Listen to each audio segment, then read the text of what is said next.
propor para os irmãos é uma continuação de uma pregação que eu trouxe, na verdade, já faz um bom tempo, acho que faz alguns meses atrás, né? Acho que um pouquinho antes da pandemia, onde eu falei sobre o livro de Daniel, né? As profecias de Daniel ali, com relação às 4 animais lá, né? As 4 bestas lá do livro de Daniel, né? Que a gente entende que são, né? Conforme o próprio livro de Daniel mostra, que são, que seriam ali os impérios, né? E os períodos que não só a igreja, mas todo o povo de Israel também já vinha passando, né? Desde o cativeiro babilônico ali, né? Para frente, né? E também fiz um paralelo ali com as 2 bestas de Apocalipse naquela ocasião, né? Hoje nós vamos voltar a tratar desse assunto, nós não vamos ficar tão limitados nessa questão mais ampla como foi feita aquela vez foi uma introdução para o que nós vamos falar hoje. Hoje nós vamos falar um pouco mais a respeito da volta do Senhor, da questão da ressurreição dos mortos, do arrebatamento e por que não falarmos do surgimento do anticristo também, né? Dessa questão toda, desse período que nós entendemos que estamos prestes a passar. Já estamos passando por uma parte disso, mas que as coisas tendem a se intensificar. Então é importante entendermos isso, entendermos que período nós estamos vivendo. É muito importante, irmãos. Amém? Amém. Amém. Então eu vou propor aqui o primeiro texto que nós vamos ler, só para fazer aquela leitura inicial, tá? E depois nós vamos ler outros textos também. Amém?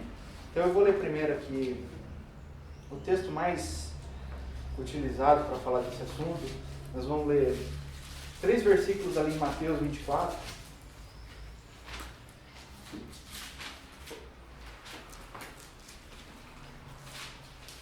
Eu vou ler esses 3 versículos, aí nós vamos fazer uma oração, tá bom? E daí a gente começa o estudo mesmo, propriamente dito, tá?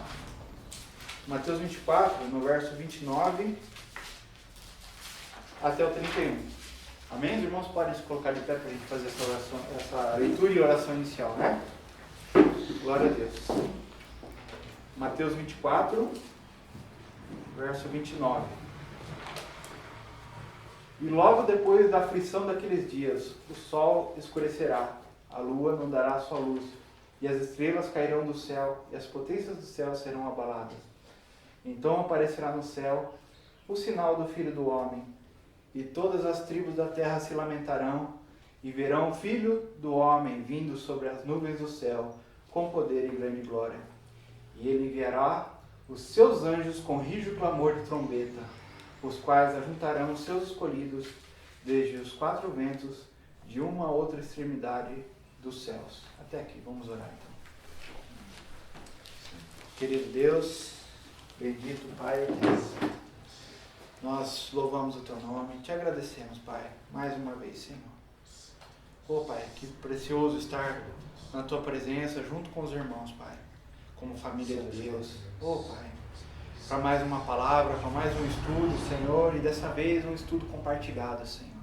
Nós te pedimos a unção do Teu Espírito Santo. Deus querido, toca no coração de cada um, toca na língua de cada um, para que cada um possa compartilhar aquilo que o Senhor já tem dado, para que o Seu Espírito tenha liberdade no nosso meio, Senhor, para ministrar os nossos corações. Que a Tua palavra, Senhor, seja aberta para nós um pouco mais nessa manhã, Pai. Nós precisamos tanto de Ti, Senhor, tanto da Tua revelação, Pai. Senhor, os dias são tão maus, nós temos visto, Senhor, se aproximar aí o grande dia do Senhor, mas sabemos que tem coisas ainda para acontecer, Senhor, e algumas coisas até terríveis, Pai. Sabemos de tudo isso, Senhor, estamos cientes. Então, Senhor, nos dá orientação nesse tempo, o que devemos fazer, como devemos proceder, Pai. Nos dá um coração sábio, Senhor. Um coração que se converta à Tua vontade, Senhor.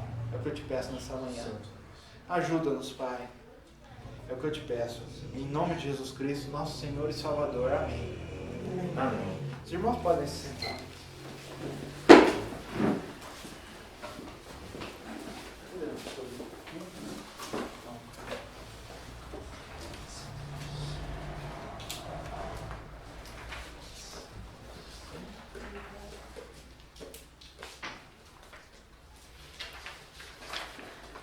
Você? Ah,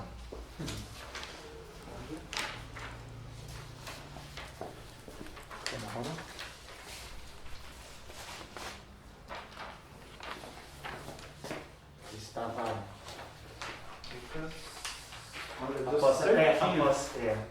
após a leitura aqui, eu estava justamente propondo isso para o irmão, né? Eu ia propor que o irmão, como é uma mensagem já foi, né, explanada, né, foi pregada já há um tempo atrás, mas só para a gente retomar, né, eu estava pensando nisso, mas foi confirmado aqui, né, no que o irmão já nos passou,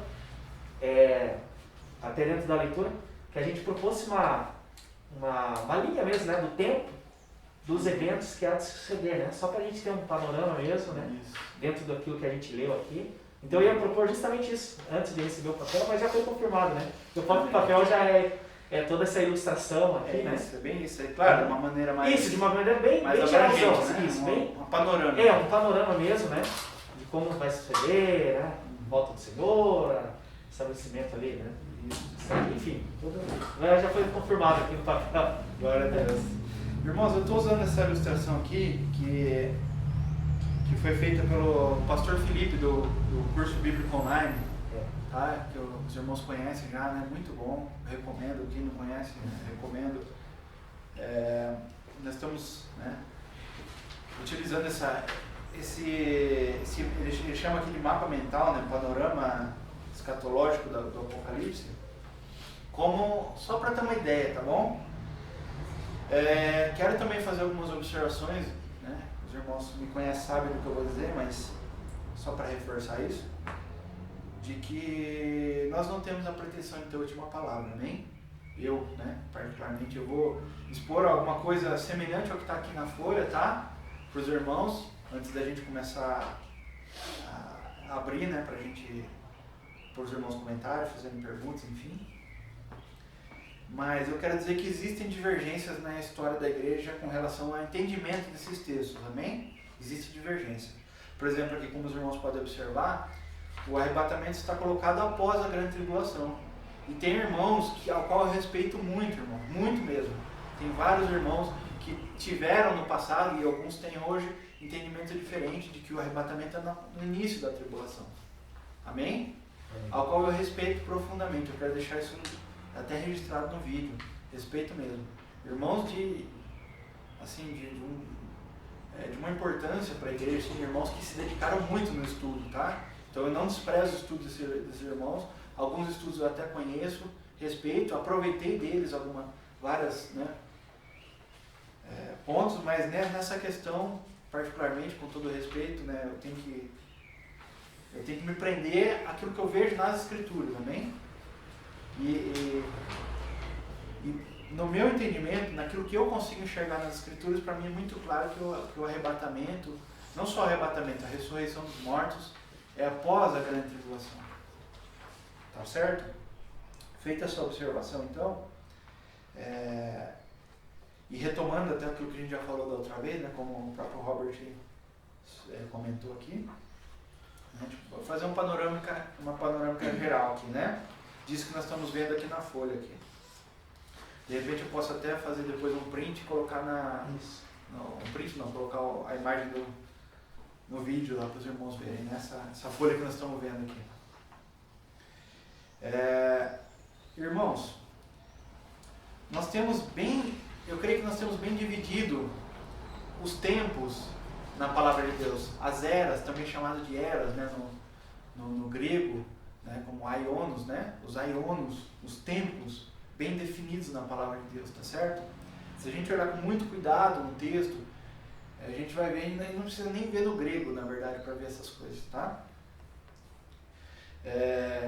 Na própria ministração de Jesus, que é Mateus 24, ao qual nós lemos aquela parte, vamos dizer assim, aquela parte crítica ali, né, que é do 29 ao 31, né, que é propriamente dito que é o arrebatamento da igreja, que é a vinda do Senhor, que é a manifestação dele nos ares, né, que é a última trombeta ali, né? Mas se você ler antes ali em Mateus 24, eu creio que os irmãos conhecem o texto também, né? vocês vão ver que tem esse enredo todo aqui. Tá? Nós temos ali Jesus falando de princípio das dores, né? Como está aqui, bem explicado aqui na folha, aqui, né?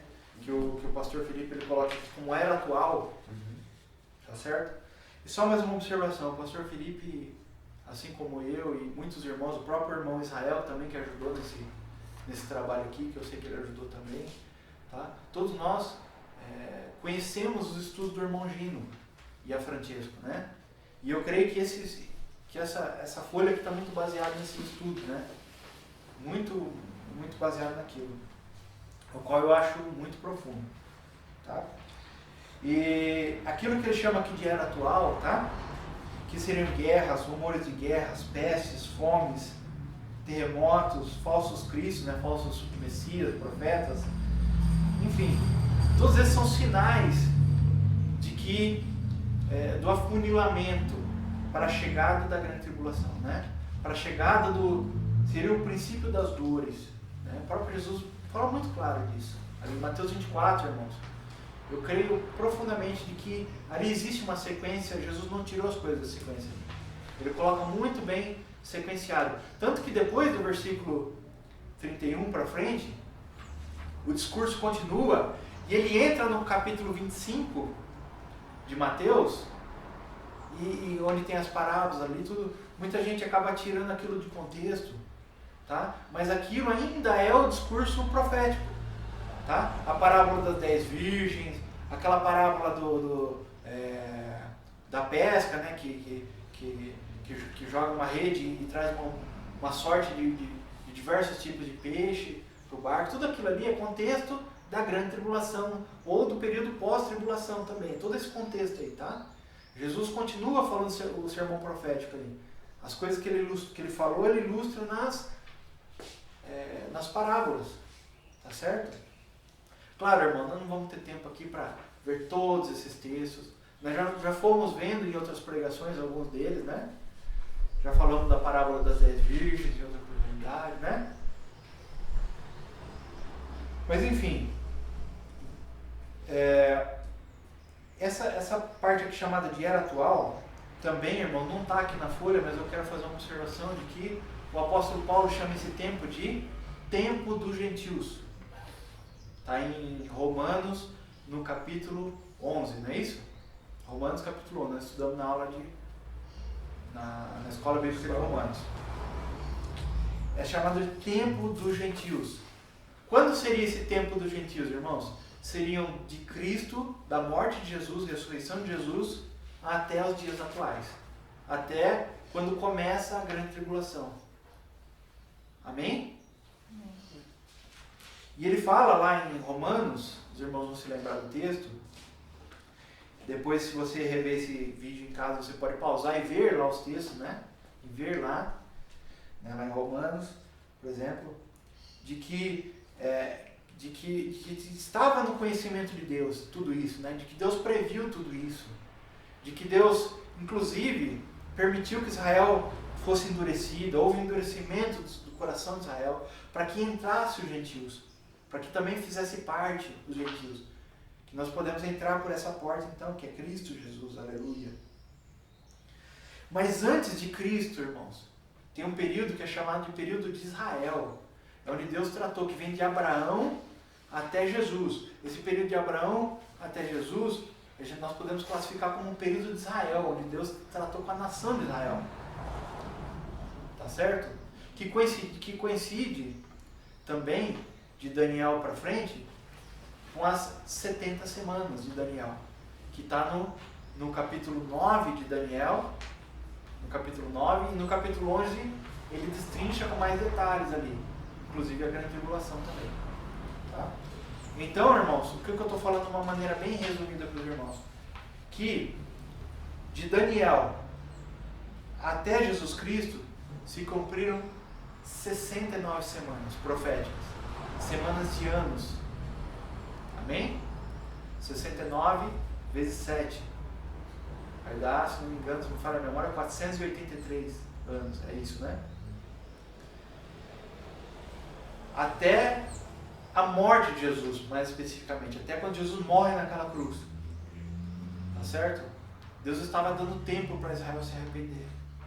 Mas Israel rejeitou o Messias. Claro, tiveram judeus que se converteram, mas a gente sabe que a grande maioria rejeitou o Messias. Veio para os seus e os seus não o receberam. Mas todos aqueles que o receberam, deu-lhes o poder de serem feitos filhos de Deus, a saber, aos que creem no seu nome. Aleluia. Mas Deus esqueceu de Israel? Não. Tem mais uma semana para Deus tratar com o povo de Israel. E essa semana é a última semana. É a semana da grande tribulação. Mais uma semana de anos. Aí se completam as 70 semanas. Os irmãos conseguem ver o panorama? De Adão até Abraão, 2000 anos, tá certo? 2000 anos. 2 dias proféticos. 2 dias de milênios, tá certo? Ou seja, 2000 anos. De Adão até Abraão. Deus tratou com a humanidade. Deus chamou a humanidade toda. Não existia judeus e gentios, existia a humanidade. Tanto que quando Deus falava para Caim, ele falava assim, ele falava do seu irmão que ele tinha matado, Abel, mas depois ele fala das outras pessoas, todas as pessoas que vêm depois de Caim ali, né? Noé, quando Deus fala com Noé, fala de irmãos ali, tratando a humanidade como irmãos, tá certo? Então Deus tem a esperança que a humanidade toda se converta, se arrependa, né? Mas dali só se levantou Noé, tá certo?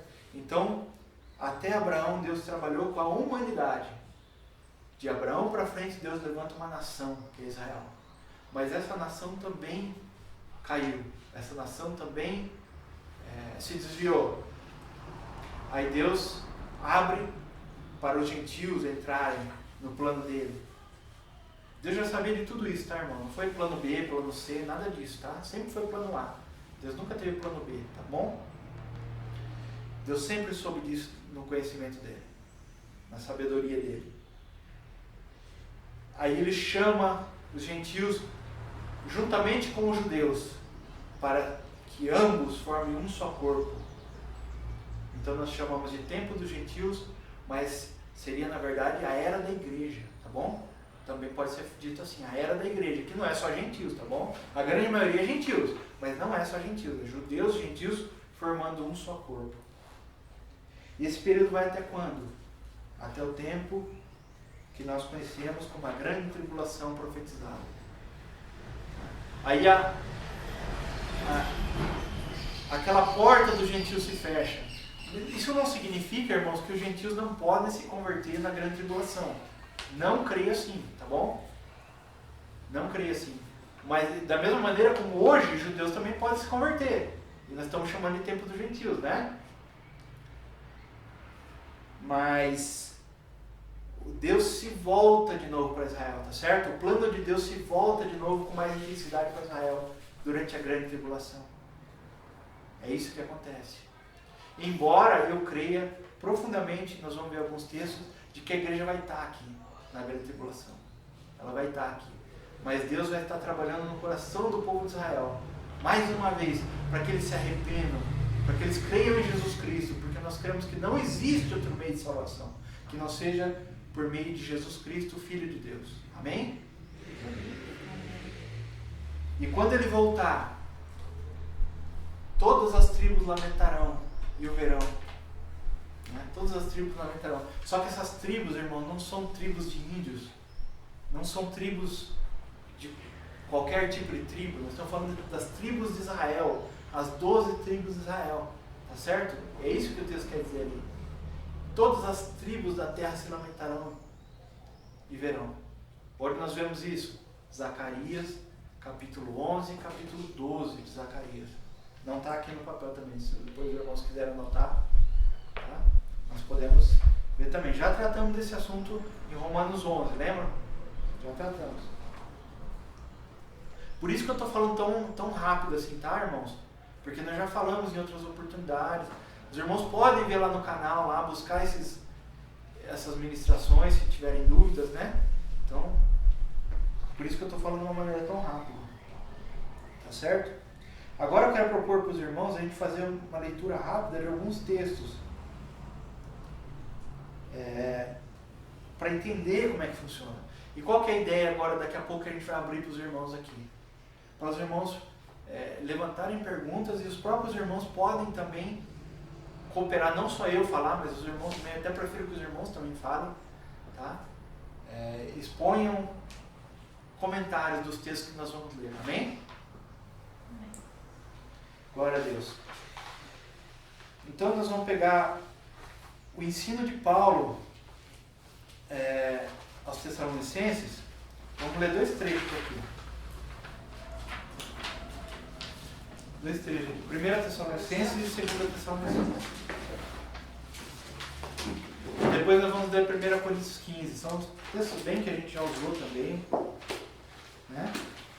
Textos bem conhecidos dos irmãos.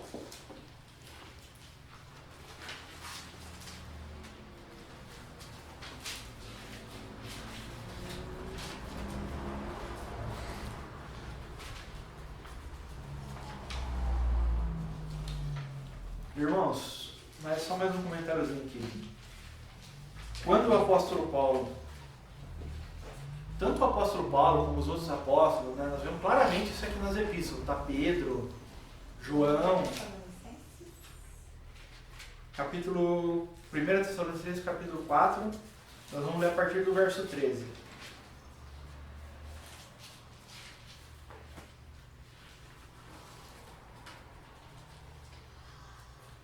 Como já foi falado também outra vez, irmãos, esse texto aqui, o apóstolo Paulo precisa ensinar esse assunto aqui nessa epístola. Por quê? Porque existiam irmãos ou falsos irmãos que estavam trazendo um ensino errado acerca da ressurreição dos mortos, dizendo que a pessoa que não existia a ressurreição dos mortos, dizendo que, enfim, uma série de doutrinas estranhas à doutrina dos apóstolos. Tá certo?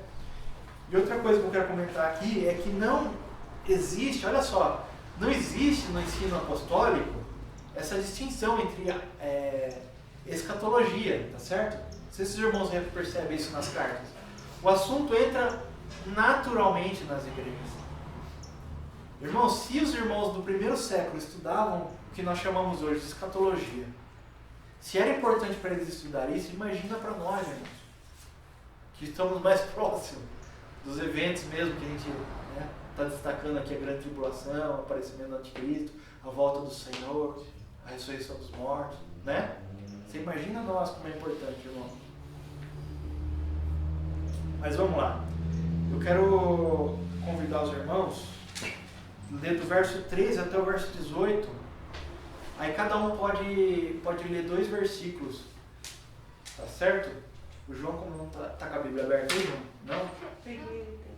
Ah, então tá. Então eu vou convidar a irmã Ana a começar, então. Pode ser, irmã? Pode. Verso 13 e 14. Cada um lê 2, então, tá? 1 Tessalonicenses? 1 Tessalonicenses, capítulo 4, a partir do verso 13. Pode? Pode. Irmãos, não queremos que vocês sejam ignorantes quanto aos que dormem, para que não se entristeçam com os outros que não têm esperança. Se cremos que Jesus morreu e ressurgiu, cremos também que Deus trará, mediante Jesus e com ele, aqueles que nele dormiram.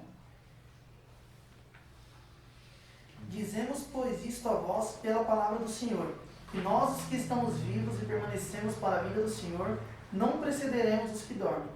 Porque o mesmo Senhor descerá do céu com brado, e com voz de arcanjo, e com a trombeta de Deus, e os mortos em Cristo ressuscitarão primeiro. Depois nós, os que ficarmos vivos, seremos arrebatados juntamente com eles nas nuvens, a encontrar o Senhor nos ares, e assim estaremos sempre com o Senhor. Portanto, consolai-vos uns aos outros com estas palavras. Amém, amém. Amém. Os irmãos querem já fazer algum comentário, querem fazer alguma pergunta acerca desse texto? Os irmãos ficam à vontade, tá? Estamos entre irmãos e amigos. Amém? Amém. Glória a Deus. Eu acho que o texto que... Acho não tenho certeza, né? O texto introdutório aqui que nós fizemos de Mateus, juntamente com esse texto aqui, ele já mostra claramente que o evento é visível, porque também hoje há uma interpretação, né? De pensamento que o arrebatamento será secreto, né? Ou seja, no momento que estamos né? Vamos dar um exemplo. Estamos aqui ou no trabalho, ou as pessoas podem secretamente sumir e você não vê mais, foram arrebatadas, né? Então, só para dar uma pincelada aqui, porque eu creio que ser pertinente que não somente aquele texto que a gente leu, como esse texto que acabamos de ler também, ele mostra claramente que o evento é visível, todo olho verá. Né? Sim. Só esse adendo aí, né? Porque a gente já quebra aí Verdade. uma interpretação, né, que a gente Sim, tem. esse texto eu creio que deixa bem claro. É. Né? E eu acho interessante aqui que ele começa falando assim, né? Não quero, porém, irmãos, que sejais ignorantes. Ou seja, ele está querendo dizer que ele está ofendendo os irmãos, dizendo que pode ser ignorante. Não é ignorante no sentido de menosprezar a pessoa, mas ignorante no sentido de não conhecer o assunto. Ele fala, não, irmãos, eu quero que vocês conheçam o assunto. Tá vendo como é importante, irmão? Mas... Tanto é que a palavra, né, ignorante quer dizer, é desconhecer, né? A pessoa é ignorante, eu sou ignorante acerca de um assunto. Eu desconheço aquele assunto, né? Totalmente. Isso mesmo. Mais algum comentário, irmãos? Tem muitas coisas aqui, muito importantes aqui, irmão, nesse trecho que nós lemos. Querem comentar? Querem? Fábio, quer comentar alguma coisa? Fazer uma pergunta? Lucas? Não.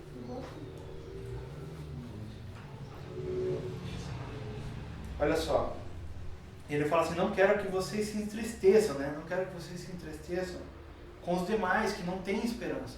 Então, irmãos, olha, esse ponto aqui é muito importante. Primeiro, por que devemos estudar escatologia, irmãos? Por que devemos estudar isso aqui?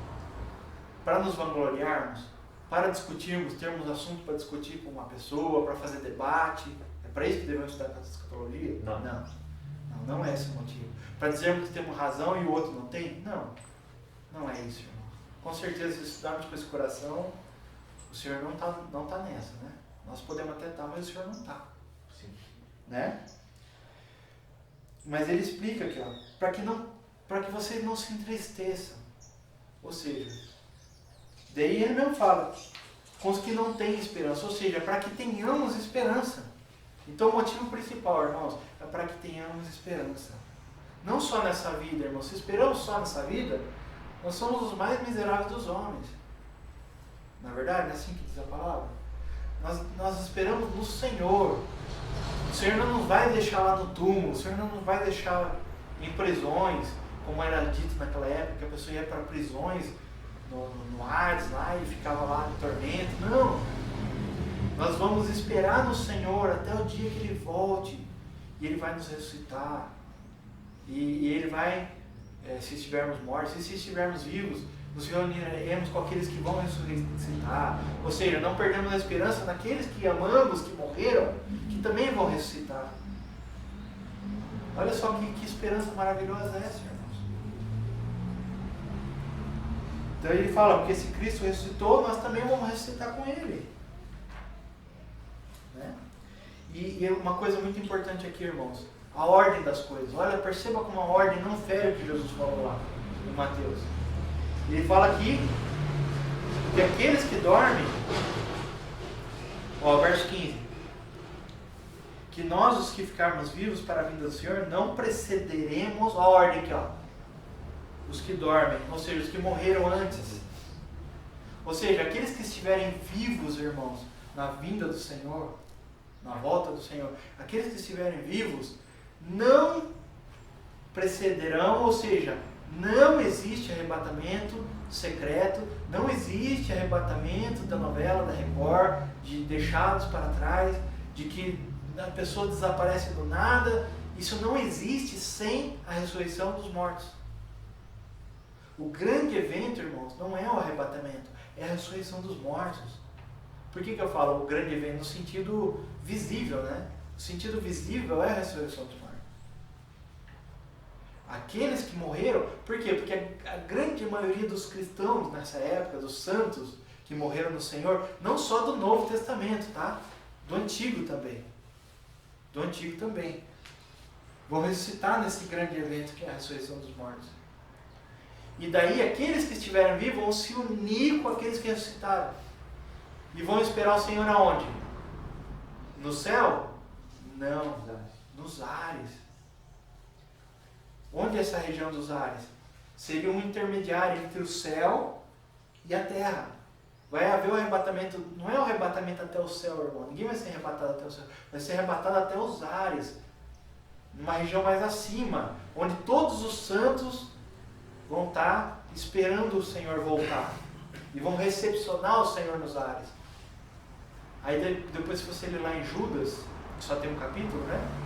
Em Judas fala assim que o Enoque, o sétimo depois de Adão, profetizou que ele viu o Senhor vindo com uma miríades dos seus santos. Ou seja, milhares de milhares, né? Milhares vezes milhares de seus santos vindo no céu. Então, quer dizer, para que ele recepciona os santos? Para voltar para a terra. Entendeu? E quando o Senhor vem para a terra, ele já está acompanhado dos seus santos que o receberam nos ares. Compreende a sequência das coisas? Então, é muito claro esse ensino, irmãos, de Paulo, né? Que coincide com o que Jesus falou. Logo depois da tribulação daqueles dias, o sol escurecerá, a lua não dará sua luz, e então verá o sinal no céu, o sinal do Filho do Homem no céu. As estrelas cairão do céu, os poderes celestes serão abalados. Então virá o sinal do Filho do céu. Então ele dará ordem aos seus anjos, com rijo clamor de trombeta, a última trombeta, nós lemos lá em Apocalipse, nós vemos o próprio apóstolo Paulo falar também, né? Que é a última trombeta. Então ele soa a última trombeta, os anjos soam a última trombeta e ele ajuntará dos quatro cantos dos céus, de uma outra extremidade dos céus, os seus eleitos, ou seja, nos ares, que ele já ressuscitou, já foi arrebatado. Compreende? A sequência é muito claro isso, irmão. Logo depois da tribulação daquele dia. Não dá para tirar fora, irmãos. Alguns defendem que existe essa ressurreição dos mortos e o arrebatamento, porém existe uma outra arrebatamento no início da tribulação, né? Que ao qual eu criei por muito tempo, irmãos. Eu criei assim por muito tempo. Tá? Irmãos seríssimos, como o próprio Atmani cria assim, tá bom? Ensinou assim. Muitos irmãos, não vou citar aqui, mas muitos irmãos que eu respeito demais da conta, que ensinaram assim, tá? Mas eu não consigo ver isso nas escrituras. Para você ver isso, você tem que fazer uma ginástica bíblica para tentar encaixar isso aí. Compreende? Mas eu não vejo isso no ensino de Paulo, não vejo isso no ensino de Jesus e nem de João. Tá certo? Pastor, posso fazer uma pergunta? Claro, fica à vontade. A questão do pré-tribulacionismo é que eles se focam muito naquela questão da ira, né? Que existem versículos que Deus fala, eu vou livrar, né, da ira, vindoura. Porém, essa ira não se resume à perdição eterna? Não seria isso que o texto está dizendo ali? Irmão, ali o contexto desse texto, que está falando de Apocalipse capítulo 3, ali da igreja de Filadélfia, não é? Sim. Esse texto ali, que fala que eu te guardarei. Vamos ler lá o texto. Acredito que tem outro texto também fora de Apocalipse que... Tem um texto em Apocalipse capítulo 12, que é muito usado por tribulacionistas, que é do filho varão. Eu tenho um estudo meu que está no canal da Igreja Bíblica Cristã falando só de Apocalipse 12. Tá? Depois uma hora a gente pode comentar alguma coisa aqui, mas vai ser bem superficial, né? Eu estou perguntando isso por quê? Porque por uma leitura simples que eu fiz desses textos, né, que eu estava fazendo estudo ali do pré-tribulacionismo, eu consegui ver claramente ali que a ira que está se referindo ali não é a questão da grande tribulação como Mateus 24, né? Mas é o juízo eterno de Deus, né? Irmão, ali na verdade... Ou seria outra coisa? É perseguição. Perseguição. Porque ali o contexto é o quê? Eu te guardarei da hora, não é a hora da ira, é a hora da provação. Da hora da provação. Entendeu? Da hora da provação. Por quê, irmãos? Deus não tem prazer nenhum. Primeiro, a palavra diz que Deus não tenta ninguém. Mas não diz que Deus não prova ninguém. Deus prova. Sim. Como um professor, ele tem que dar uma prova. Né? O João estuda a matéria lá na escola, né, João? E ele tem a prova para testar os conhecimentos. Nós também somos provados, irmãos. E como que Deus, no caso, vai nos livrar dessa aprovação? Pelo abreviar do tempo?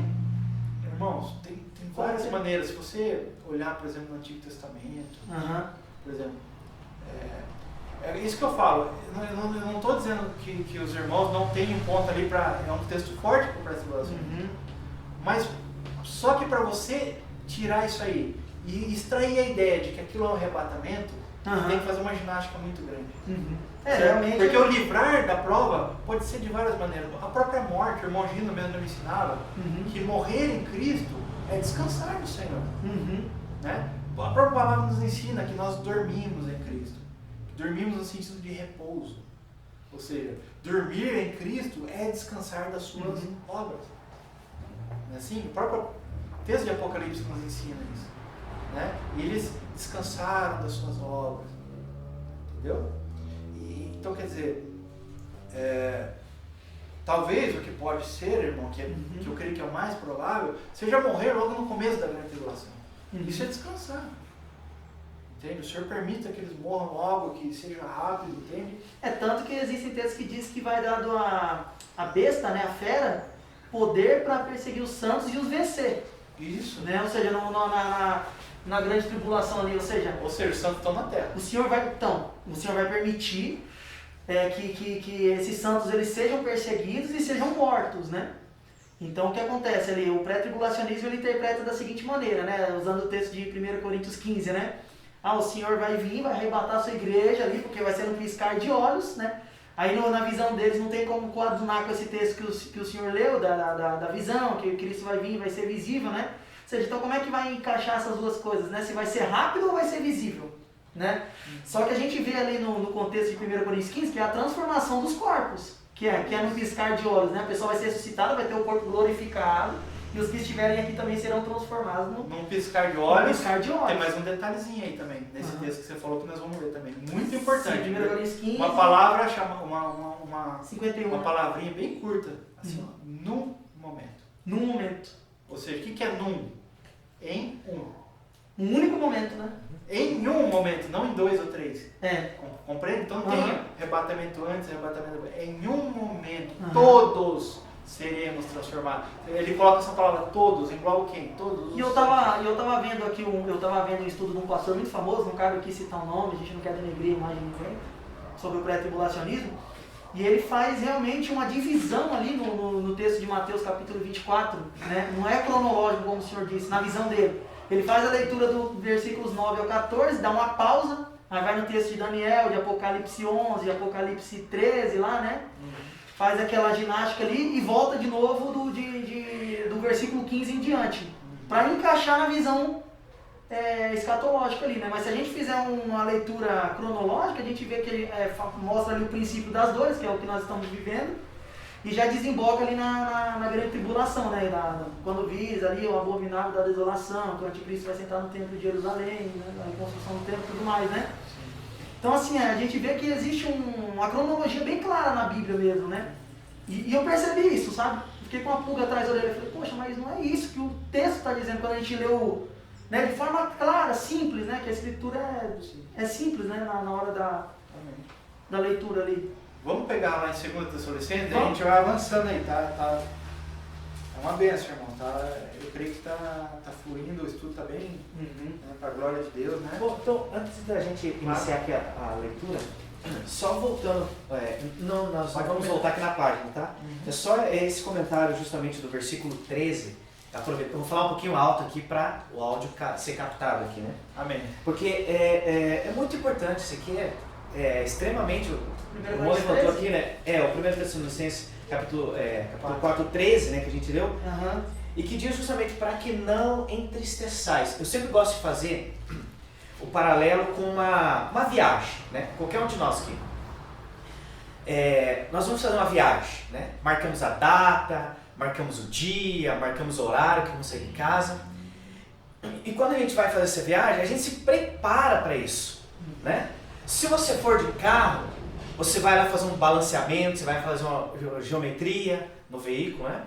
Você com um dia de antecedência já vai se preparando, o que eu preciso levar, né? Eu vou levar, já vou colocar no carro para não esquecer, né? É água, é uma caixinha de isopor, com refrigerante, com suco, alimentos, então eu já vou me preparar para isso daí, né? Para esse evento. Você vai de avião, você também vai se preparar, você já está com aquela expectativa, né, da viagem. Falta tantos dias, falta 3 dias, falta 4 dias, falta uma semana, né? Você já está com a mentalidade do lugar que você vai. Se você já conhece, né, você já quer rever de novo as pessoas ali, você quer rever aquele lugar. Se é um lugar desconhecido, você quer ir com alegria. Poxa, como é que você fica memorizando, mentalizando, como é que é aquele lugar? Será que é bonito? Tem sol, vai ter sol, né? Vai ter chuva quando chegar lá. Então se cria uma expectativa muito grande acerca daquilo ali. E assim é com a gente dentro da escatologia e dentro da volta de Jesus. Deveria ter em nós aquilo que eu creio que esse é o impulso daquilo que Paulo escreveu aqui, né? Nas Tessalonicenses. Porque ele também tinha essa expectativa de estar com Deus. É isso, essa chama que não deve ser perdida entre os cristãos. Apesar de, né, nós não sabermos o dia e nem a hora que o Filho do Homem há de vir, mas nós temos aqui algumas questões que nós podemos ver, e até aqui, né, dentro do próprio mapa, aqui dentro do próprio texto, ele já diz, né, o que antecede a volta de Jesus, quais são ali os destaques, né, para os eventos, guerras, rumores de guerras, pestes. Então isso já nos deve nos deixar em alerta para o grande evento, né? Para o dia do Senhor. Isso já deve criar em nós uma expectativa. E dentro de uma frase de um irmão aí, esses dias que ministrou, que trouxe uma ministração, porque hoje nós temos essa mentalidade, as pessoas têm essa mentalidade de depositar a esperança em governos, e aquilo que o pastor falou lá, né? Muitas pessoas depositam sua esperança em governos, vacinas, né? E questões como essa. E ele dizia naquela pregação, nós, os cristãos, não depositam sua esperança nessas coisas. E a mentalidade das pessoas hoje estão nisso, em depositar a esperança nos órgãos governamentais, numa vacina. Nós não esperamos isso, né? Nós estamos vendo aqui justamente o afunilar dos tempos aqui, e a nossa esperança transcende esse mundo físico. É isso que eu quero deixar claro. E é isso que Paulo está colocando aqui também. Né? A nossa esperança deve transcender, por isso a gente deve ter este conhecimento e não ser ignorantes, não deixar passar batido isso, não é? Ou não ter um estudo como, é um estudo chato, enfadonho, né? Cansativo, maçante. Por isso que eu estou falando alto, até para que a gente, aqueles que estão nos ouvindo, não tenha esse tipo de mentalidade também, mas tenha um estudo como realmente, olha, eu devo conhecer isto para eu me preparar cada vez mais, para que a minha expectativa, a minha esperança esteja justamente em algo que transcende isso. Né? Ainda que for morto durante o perseguição, não importa. Quando a gente estiver passando por esses eventos, a gente se lembrar. Se lembrar. Aí você vai lembrar e falar assim, não, mas eu sei que isso que está acontecendo agora, é difícil, é pesado, é sofrimento, é dor, mas isso vai passar. Isso vai passar. Isso vai passar e logo eu vou estar com o Senhor. Aí você não olha para os eventos, você olha para Cristo, você olha para cima. O pensamento, a mentalidade não fica aqui só, ela fica lá sempre. Transcende, justamente. Isso mesmo, verdade mesmo. No capítulo 2, amados, eu quero que vocês façam uma pequena observação aqui, irmãos, ao ler esse texto aqui de 2 Tessalonicenses. Reparem como o apóstolo Paulo tem que voltar, porque a gente sabe que ele escreveu a primeira carta, depois ele, por alguns motivos, ele teve que escrever uma segunda carta aos Tessalonicenses. E um desses motivos é pelo fato de que muitos irmãos, dá a entender, na própria leitura de Tessalonicenses, se ler a carta inteira você vai perceber isso, de que muitos irmãos estavam deixando de trabalhar, porque o apóstolo Paulo falou, ele falou assim, e nós que estivermos vivos, não precederemos os que dormem. Aí ele falou assim, bom, se nós estivermos vivos, então o Senhor, Jesus está para voltar. Eles já achavam que ia ser assim, mês que vem, entendeu? Ia ser no momento de vida deles ali. Eles achavam ali que... Tipo assim, o apóstolo Paulo falou isso, né? Nós, né? Então vou estar vivo com o Senhor. Nós que estivermos vivos, não precederemos. Então eles começaram Teve gente que começou a parar de trabalhar, irmãos, para se dedicar à oração e estudo da palavra e tal, e isso começou a gerar problemas na igreja. Porque os irmãos começaram a passar necessidade, porque, enfim, né, pararam de trabalhar. Tanto que ele fala aqui, né, aquele que não trabalha também não coma. Né? Então eu quero que vocês percebam isso, a necessidade que houve de escrever essa carta aqui, não só o assunto em si, né? Então ele vai falar aquilo que ele já falou na primeira, então ele vai reforçar aquilo, dando mais detalhes, tá bom? É isso que vai acontecer aqui. Porque, irmãos, olha só que interessante. E o sinal que ele vai dar aqui, eu quero que vocês percebam isso. Ele falou assim, olha, irmãos, calma. Percebam esse momento, ele fala assim, calma, irmãos, calma. Tem tempo ainda, calma. Tem algumas coisas para acontecer antes do Senhor voltar. E ele vai falar o que são essas coisas que vão acontecer. E o primeiro sinal que ele dá é a grande apostasia. Que vai vir uma apostasia. E o segundo sinal, a manifestação do anticristo. Ou seja, não tem arrebatamento, não tem ressurreição dos mortos. Tem esses dois grandes sinais. A apostasia e a manifestação do anticristo, do homem do pecado, que ele chama aqui, né? O filho da perdição, ou da iniquidade. Tá? Então, quer dizer, a igreja vai ver o anticristo. Vocês compreendem? Ou seja, e essa manifestação do anticristo está ligada com Mateus, capítulo 24, onde Jesus fala da abominação desoladora, como profetizou o profeta Daniel, como falou o profeta Daniel. Entendeu? Então essa manifestação do anticristo não é assim, eu acho que é o príncipe tal, eu acho que é o sobrinho do Trump, o genro do Trump, eu acho que é o fulano de tal. Presidente da França, né? Não é o que eu acho. A manifestação do anticristo não é eu achar alguma coisa. A manifestação do anticristo é quando eu ver ele entrar no templo, lá em Jerusalém, e cometer a abominação desoladora lá. Se assentará como o templo de Deus, né? Exatamente. Então quer dizer, a igreja vai ver a abominação desoladora. Vocês compreendem, irmão? Então isso é sinal, não é para o mundo, não, é para a igreja. Tá? Então vamos ler o texto aqui. Vamos fazer a leitura desde o verso 1. Eu vou... parou aqui no seu Mauro, né? Seu Mauro, o senhor tem uma Bíblia aí? Não? Então Fábio.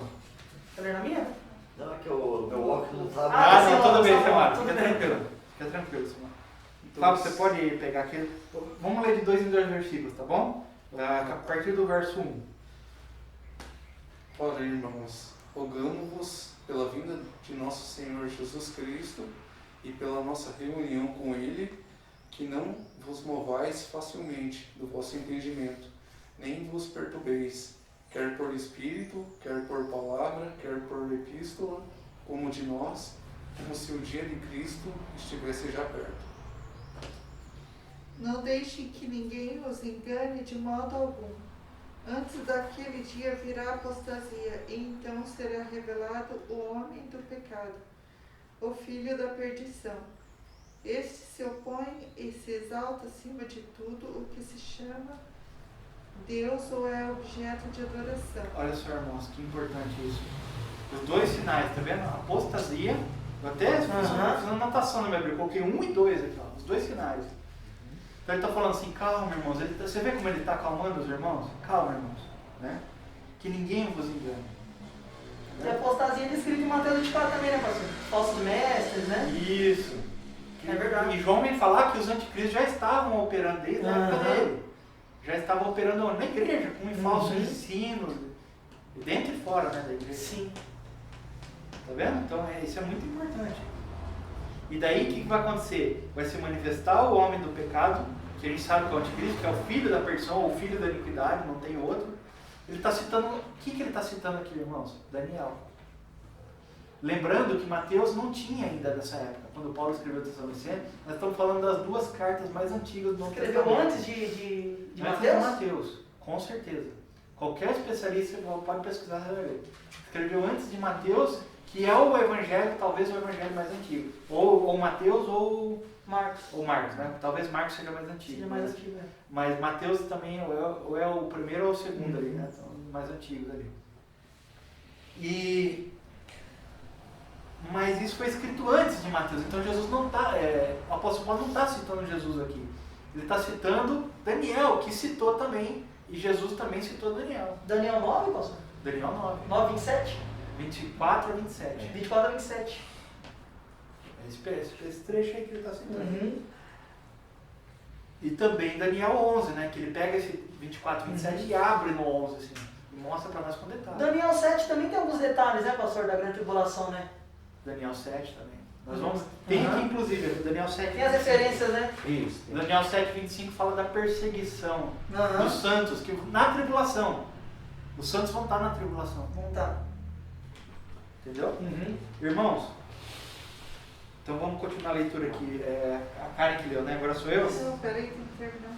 Então termina. Chegando até a centrar-se no santuário de Deus, proclamando que Ele mesmo é Deus.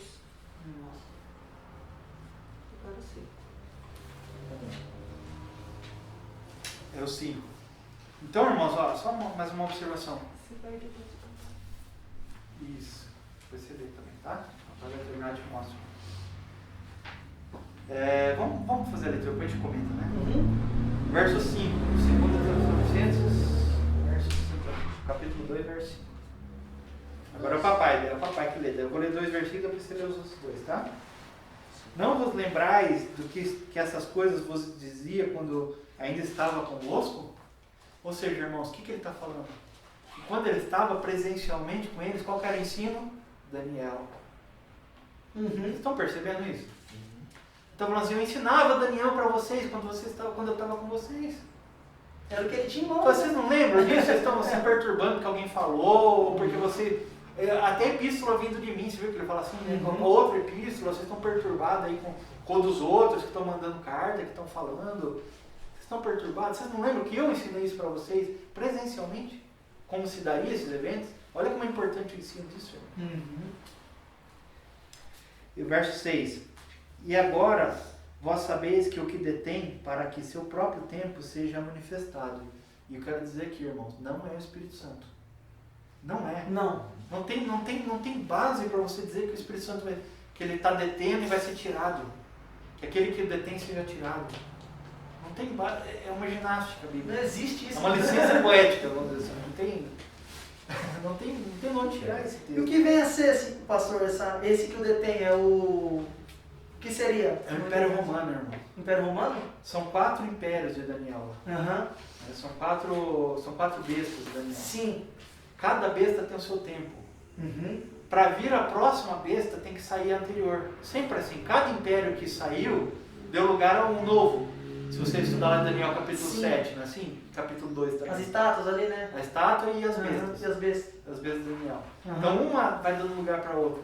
Então a besta nova que tem que chegar, que é o anticristo, ela vem tomando lugar de uma antiga. Isso vem em Apocalipse, por exemplo. Né? Que é aquela besta que levanta do mar, passa o bastão para a besta que levanta da terra. Sim. Tá vendo? Então existe uma passagem de bastão aí. Então uma tem pedindo a outra. Enquanto uma está aí, a outra tem que ficar segurando. Alguma daquelas estátuas ali se referem ao reino do anticristo? Ou não? São reinos passados? Alguma daquelas 4 estátuas, né? Que se referem ali, né? Que o texto descreve Não, você ali. fala os detalhes da estátua, né? Isso, o detalhe da estátua. Sim, alguma os 10 delas... dedos. Os dedos? Os 10 dedos. Os 10 dedos. E são os 10 chifres né, da besta. Os 10 chifres da besta, né? Que diz que ele Que vai representa derrubar os 10 3, né? dedos da estátua. Que ele vai derrubar 3 desses reis, né? Isso, daí levanta um chifrinho. Esse chifrinho, você não vê isso na estátua, você vê só os 10 dedos, né? Você não vê os 10 dedos caindo nascendo um dedo, você não vê isso na profecia. Mas você vê na besta, que cai 3 chifres e levanta um chifrinho. Ele vai falar chifrinho, né? Vai apontando como um chifrinho. Ou seja, ele vai se revelando. Tá vendo? Então para cair, para erguer esse chifrinho, precisa cair 3 chifres. E esse chifrinho, no caso, é o Tá vendo que um dá lugar para o outro? É isso. E esse chifrinho é o anticristo, no caso? Sim, é o anticristo. Pastor, eu vi uma interpretação de um homem de Deus aqui, até de um daqueles canais do YouTube que o senhor me indicou lá. O sobrenome do irmão é Ma, ele é um chinês, é Daniel Ma, alguma coisa assim. Depois eu vou mandar para o senhor. Ele interpreta essa questão aqui, né? E agora você sabe que o detém para que ele seja revelado em seu tempo. Ele fala, leia o contexto. O que está falando que o anticristo vai fazer? Ele vai se levantar contra tudo que se chama Deus, né? Ele fala que, na interpretação dele ali, que isso que vai ser retirado é o testemunho do evangelho, no caso, né? Ou seja, o que o mundo faz? Não é isso que o mundo faz, né? Se levanta contra tudo que se chama Deus, né? Ou seja, na hora que as pessoas derem as costas totalmente para Deus mesmo, ali, para a palavra, né? Porque é isso que impede do mundo se degradar cada vez mais, né? Então achei um argumento bem forte, assim, sabe? É um argumento forte, eu acredito até que vai ser mais ou menos assim mesmo. Eu acho um argumento Mas bem... isso não me dá a liberdade Você de tá entender isso feliz. como arrebatamento. Tanto que tem Compreende? até as Por duas exemplo. testemunhas que vão estar testemunhando ali, né? E vão estar testemunhando o Evangelho, né? Mas você compreende como, Aham. assim, o que vai acontecer? Na grande tribulação a igreja vai ser perseguida. Aham. Você vê a igreja sendo perseguida, ou seja, a igreja sendo colocada à margem, A margem. não a sua Sim. própria vontade, mas né, o mundo está rejeitando a igreja, né? Está rejeitando o testemunho da igreja. Sim. O mundo está rejeitando. E aí entra as duas testemunhas fazendo esse lugar da igreja. Mas isso não me dá a liberdade de entender que por causa disso a igreja é arrebatada. Que é isso em si ali. Você entende? Aham. E muito menos, irmãos, olha, e com todo o respeito que eu tenho Uhum. desses irmãos que eu já falei, você entender que o Espírito Santo vai ser tirado, isso não tem base não tem. bíblica nenhuma. Uhum. Primeiro que o Espírito Santo é Deus, ele não pode ser tirado de lugar nenhum. Sim. Pastor, mas a questão do Império Romano, né? Que o senhor disse que o Império Romano vai ser retirado, né? Eu estou fazendo perguntas aqui até para aprender também, para sanar dúvidas que eu tenho, né? Mas como que isso se aplica hoje? Porque a gente sabe que o Império Romano é um império antigo, né? E esses eventos descritos aqui são eventos que acontecerão no futuro, né? Ou seja, algo que está presente na nossa realidade, né? Como que isso se aplica hoje? Como que o Império Romano vai ser retirado hoje para que o... O Império Romano que eu quero Que dizer, haja irmão, não uma- assim, não aquele Império Romano que a gente estuda na escola, né? Aham. Mas é o espírito que atua no Império Romano. Uhum. Entendeu? Esse espírito se mantém até hoje. Você tem aquela mesma... Uhum. Você vê uma besta, ela vai crescendo, né? Você vê no Apocalipse que fala que a besta é aquela antiga serpente. Uhum. Ela começa como serpente, mas ela vai comendo, se alimentando do pó da terra e ela se torna um dragão. Então ela vai crescendo, ela vai acumulando todas as outras características dos impérios passados, né? Não é assim que a gente vê, por exemplo, que Jesus foi, quando ele foi crucificado, ele tinha uma tábua lá, escrita em 3 idiomas, né? 3 idiomas, que representam muito bem essas 3 vertentes que nós estamos falando. As 3 coisas que a besta foi comendo e se alimentando, né? Que é o quê? A justiça, o latim, né, que estava escrito em latim. Quais os idiomas estavam lá? Latim, hebraico e grego. Latim fala da justiça. Irmão, pega um livro de direito, hoje, brasileiro mesmo, vai lá na biblioteca, lá pega um livro de direito. Quais são os termos que são usados lá? Latim. A justiça vem do Império Romano. Direito romano. Direito romano. Agora, quando você fala de sabedoria, você vai estudar filosofia. Qual que é a base? Gregos. Os termos gregos, inclusive, até hoje. Uhum. Quando você vai falar de religião, hebraico. Uhum. Entendeu? Tanto que se fala hoje, né? A nossa sociedade ela é fundada nos 3 pilares. Né? 3 pilares, e nos pilares Moral judaico-cristã. moraico, judaico, cristã. Entendeu? Então, a moral, a religião, Aham. judaica. E hebraico. Uhum. Por isso que Jesus teve. Você entende? Então, a besta ela foi se alimentando. Fala assim, mas o hebraico é coisa da... Não é hebraico em si, não é a língua em si. Mas é o que ela representou ali naquele momento. Que é o quê? A moral, a religião humana. Então nós estamos falando que quem crucificou Jesus? Até certo ponto, né? Religião A judaico-cristã justiça né? humana, o conhecimento, a sabedoria humana e a religião humana. Três campos, né? Isso, Dominou. 3 campos de atuação. E você vê isso, por exemplo, na besta, no falso profeta e no dragão. Aham. O dragão seria o falso Deus. A besta, o anticristo, seria o líder religioso, Político. Aham. E o falso profeta é o líder religioso. Uhum. Tá vendo? Você vê claramente isso aí. Né? Irmãos, vamos continuar aqui. Senão, não sei 7, né? quanto tempo já prosseguiu isso tudo aí. Só pra gente não perder o foco aqui, o tempo. Acho que começou 9 horas, né? 2 horas já. A gente tá com duas. Duas? Já é 10h57? Ué, mas passou tão rápido. Pois é.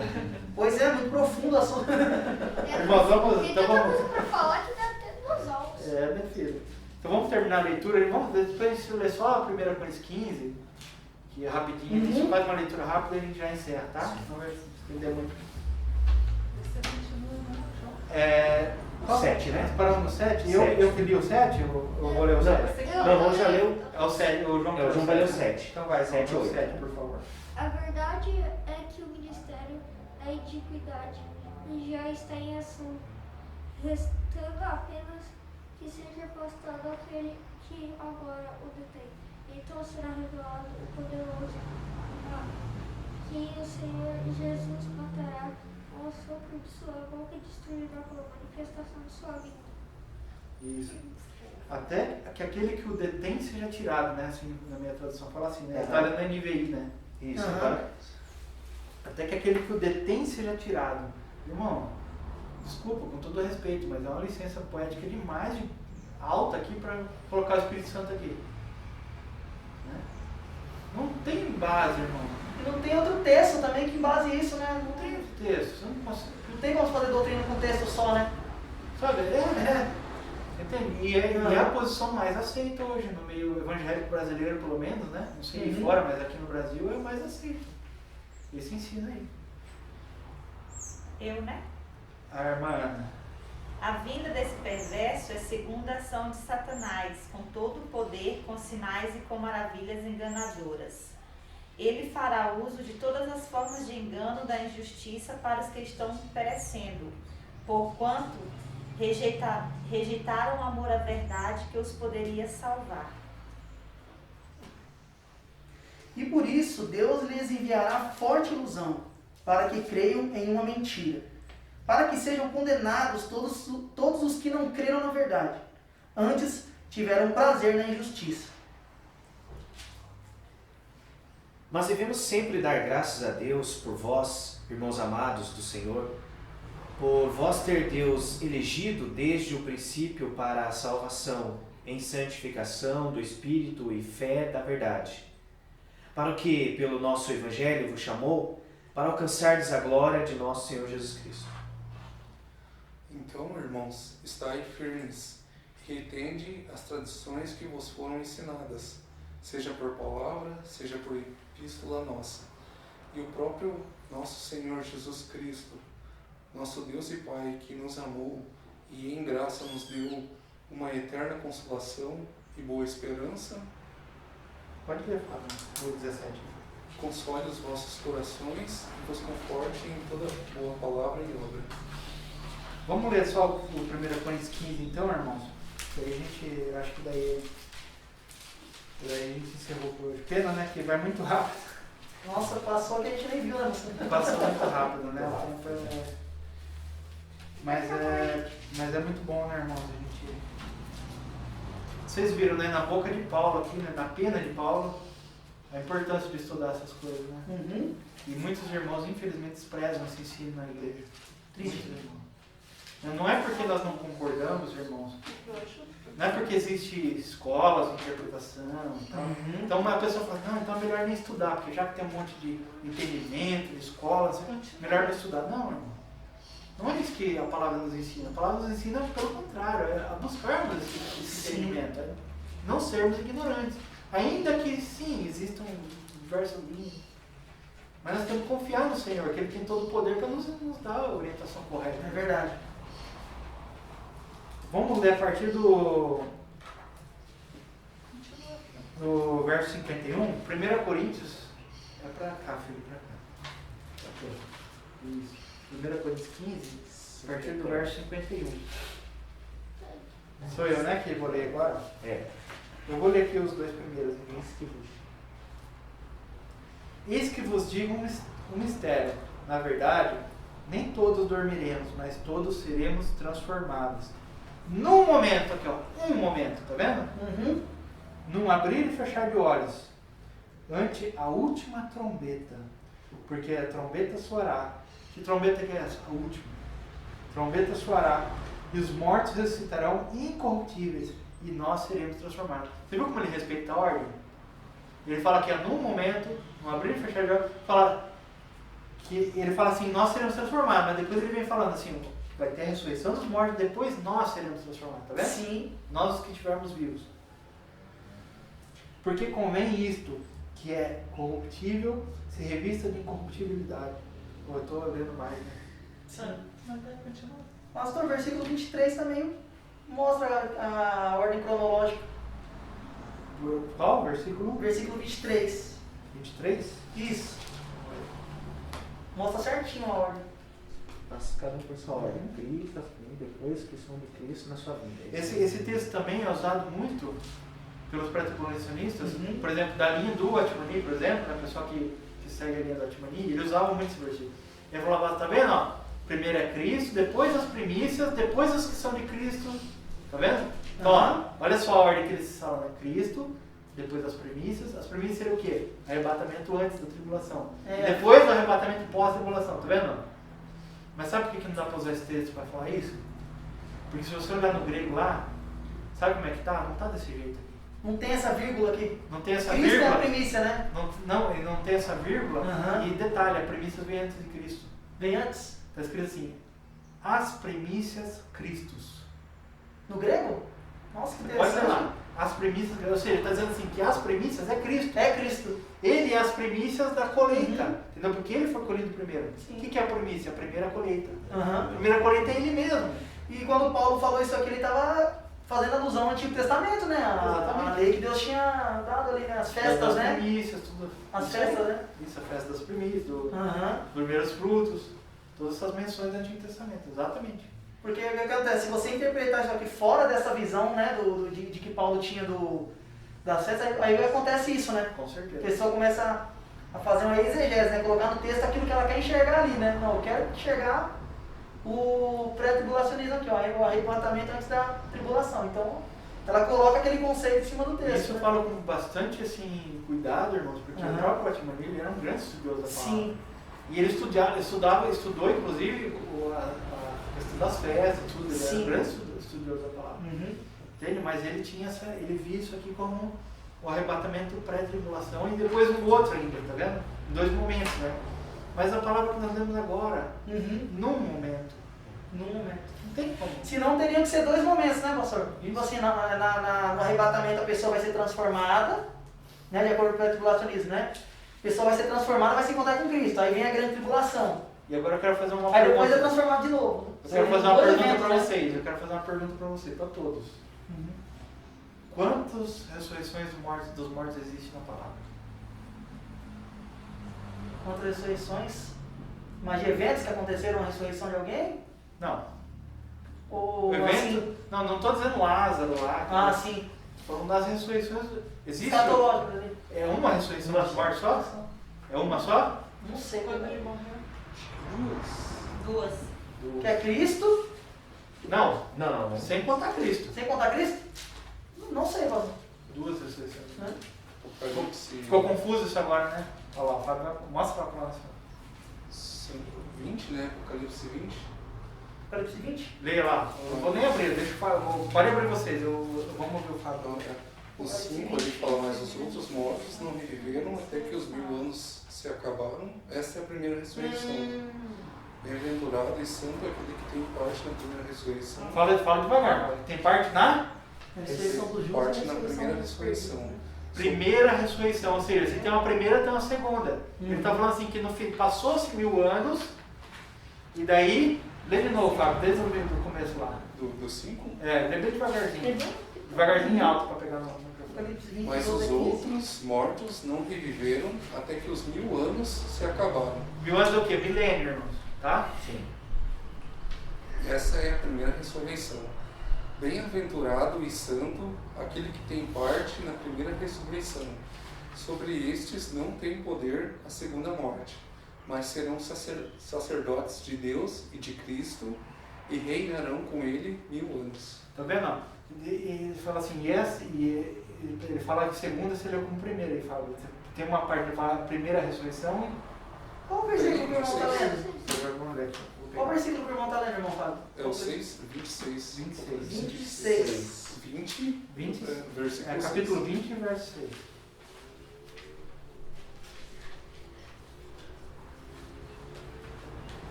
bênçãos, sobre estes não tem poder segundo a morte, mas serão sacerdotes de Deus. No 6 cita a primeira ressurreição, né? Isso. E onde é citada a segunda? Aqui, ó. Você leu desde os 5, né, Fábio? Agora. Isso. Mas os outros mortos não reviveram até que os 1000 anos se acabaram. Ó, não reviveram até que os 1000 anos se acabaram. Ou seja, eles vão reviver. Vai ter uma segunda ressurreição, tá vendo? Depois do milênio. Depois do milênio. Só que daí ele fala aqui, ele deixa bem claro, que tem a primeira ressurreição, que é antes do milênio. Quer ver, ó? No 6 aí. Este é a primeira ressurreição. Esta é a primeira ressurreição. Esta é o que? Você tem que pegar no contexto, tá? Que ele vem falando lá. Se você ver lá, ó. Quer ver, ó? Vamos ler desde o 4, claro. Vi tronos e se assentaram sobre eles aqueles quem foi dado o poder de julgar. Ou seja, os santos, irmãos, que morreram em Cristo, que foram os vencedores. Entendeu?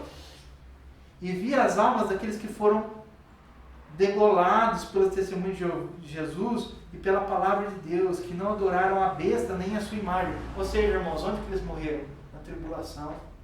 Por que eles não adoraram? Por que eles morreram? Porque não adoraram a besta e nem a imagem. Tá vendo? A besta é quem? O anticristo. Ou seja, o anticristo vai perseguir os santos. Muito claro, né, irmão? Não tem como. Muito claro. E não receberam O sinal o sinal na sua testa nem na sua mão. E viveram e reinaram com Cristo durante 1000 anos. Ou seja, então ele está falando, porque eles venceram, eles não negaram o Senhor, eles foram firmes, foram mortos pela besta, perseguidos, mortos, Vão reinar. vão reinar com Cristo. Toma aqui o prêmio, é galardão, isso não é vida eterna, irmão, isso é galardão. Não é salvação pelas obras, né? Não, é reino, é reinar. Tá aqui, ó. É galardão. Tá aqui, ó. Fosse fiel um pouco, sobre muito te colocarei. Entra aqui para o gosto do Senhor, entra aqui para reinar. Vai reinar com Jesus.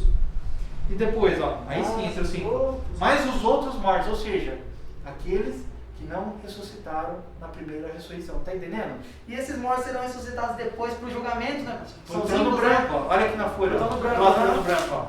Tá vendo ali? Sim, Aí ele até dá o apocalipse. para o julgamento final. Mas os outros mortos não reviveram até os 1000 anos, ou seja, então teve. Daí ele fala assim, até que os 1000 anos se acabaram. Esta é a primeira ressurreição. Mas essa não é os que morreram do que ressuscitaram no trono branco. Ele fala assim, esta é a primeira ressurreição, ele está falando Dos santos. dos que venceram. Aham. Entendeu? Sim. Do contexto que ele estava falando lá atrás. Bem-aventurado é o santo, aquele que tem parte a primeira ressurreição. Você viu como ele faz primeira e Faz a segunda? distinção de primeira e segunda. Primeira ressurreição. Então é claro que existe um milênio aí, né, pastor? Porque Sobre tem gente esse- que nega o milênio, né? Isso. Esse texto aqui é muito forte contra isso, né? Porque fala de uma ressurreição antes do milênio e uma depois do milênio, né? Exatamente. Então o milênio é literal, vai ter um milênio, um reino de Cristo 1000 anos mesmo na Terra, né? Isso. Assim, irmãos, todos vão ressuscitar. Uhum. Só que daí ele fala, depois você continuar lá, ele vai falar que uns vão ressuscitar para a vida eterna e outros para a morte eterna. Quem que vai ressuscitar para a morte eterna? Os que ressuscitam depois do milênio. Se você me perguntar, você não me perguntou, mas se você me perguntasse se eu acredito que no final do milênio vão ter pessoas que vão ser salvas lá, eu creio que sim. Que vão ressuscitar para a vida eterna. Uhum. Que vão estar nesse processo dos 1000 anos ali. Sabe por quê? Porque vão ter pessoas vivas no milênio. Uhum. E essas pessoas, umas vão crer no Senhor. Pessoas que nasceram no milênio, entende? Uhum. Essas pessoas vão morrer no milênio. Vão morrer, vão ter filhos, né? Vão ter filho, vão... Aham. E depois elas lá na frente elas vão ressuscitar. Aí uns para a vida eterna e outros para a morte eterna. Por isso que vai ter o Por isso que julgamento, fala né? assim, e abriu-se os livros. E aquele que não foi achado no livro. Então você vê, abriu-se os livros, são vários. Mas aquele que não foi achado no livro da vida. Quem que é escrito no livro da vida, irmãos? Quem crê em Jesus Quem crê em Cristo. Entendeu? E por que se abre os livros? Os livros é o quê? Das obras. Compreende? Muito claro, muito profundo, hein? É muito claro isso. Por que abre os livros? Porque Deus é justo. Por que Deus vai ressuscitar todo mundo no último dia? No último dia que eu digo lá no milênio, lá. Aham. No último... No trono branco. Por quê? Porque lá é o julgamento final. Não é agora, irmão, no Armagedon. Não é agora o julgamento. Agora, o juízo que vai existir agora, no final da tribulação, não é o juízo de cada um. Aham. O juízo que vai ter agora no final da tribulação é o juízo das nações. As nações serão julgadas. Entendeu? Cada nação, Brasil, Curitiba, entendeu? Cada cidade vai ter o seu juízo, vai ser destruído ou não, entendeu? Vai ter o juízo das nações. Aqueles que estão perseguindo os cristãos, o Senhor desce fogo do céu, entendeu? É esse tipo de juízo, juízo físico ali, ó. Tá perseguindo os cristãos, juízo, pá, acabou com tudo, entendeu? Ah, rejeitou o evangelho? Juízo, vem fogo do céu, entendeu? Assim que funciona. Mas a igreja, o juízo começa pela casa de Deus, como ensina Pedro, não é assim? Ele ensina isso, né? O juízo começa pela casa de Deus. Então, vai existir um julgamento inicial, logo depois da tribulação, que não é o juízo final de toda a humanidade. É o juízo da igreja, que dará cada um segundo as suas obras, sejam elas boas ou más. Pastor, e esse juízo vai ser em sentido de galardão? Como é que vai ser esse juízo? Porque assim, a gente sabe que a salvação é por Cristo, não depende das nossas obras, daquilo que a gente faça ou deixa de fazer, né? Isso. É salvação pela fé, certo? Ou seja, a fé está assegurada, está garantida no sangue de Cristo, né? E eu sempre tive essa dúvida, mas como que vai ser esse juízo da casa de Deus? Vai ser questão de galardão? Ah, você trabalhou... Sabe onde você vê o juízo da casa de Deus? Mateus 25. A tribulação, Jesus vai entrar nesse assunto do juízo da casa de Deus. Sabe onde?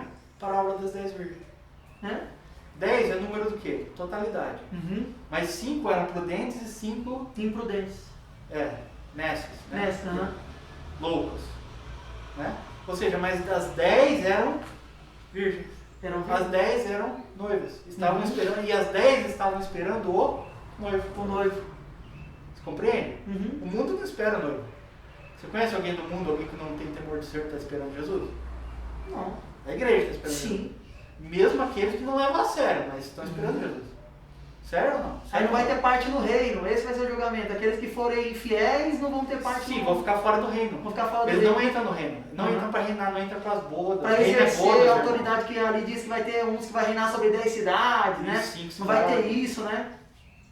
Não vai ter autoridade, não vai ser vai estar salvo ali, mas não vai ter autoridade. Vai estar apartado. E alguns vão ser disciplinados por Senhor. Disciplinado com muitos açoites, inclusive. É aquele que sabia dessas coisas e não deu ouvidos, entendeu? E que judiou dos seus irmãos, né? Que, como é que fala? Maltratou os irmãos. Maltratou os irmãos. Conservo, né? Aquela palavra que é aquele que maltratou conservo. Como tem muito pastor que faz hoje. É punido com muitos açoites, entendeu? Vai ficar de fora, não vai entrar para reinar. Eu, particularmente, acredito que mesmo essas pessoas vão ser arrebatadas.